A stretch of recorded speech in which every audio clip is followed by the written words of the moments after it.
Ben bugün Azərbaycanın qəhrəman oğlu, şərəfli komutanı, şərəfli döyüş yolu keçmiş komutanın övladının toy məclisində iştirak etdiyim için ben sevinirim.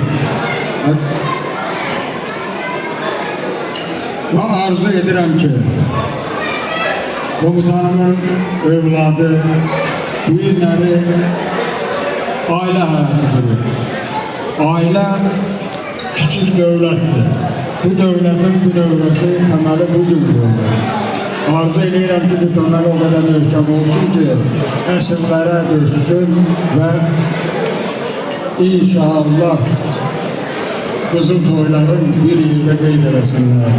Mən yeni qurulan ailəyə, ailə xoşbəxtliyi, ailə saadəti arzu edirəm.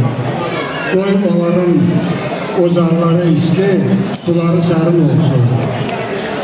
Və komutan, inşallah nəvələr səninlə o çıxın saxlarını yorsunlar. Sağ ol.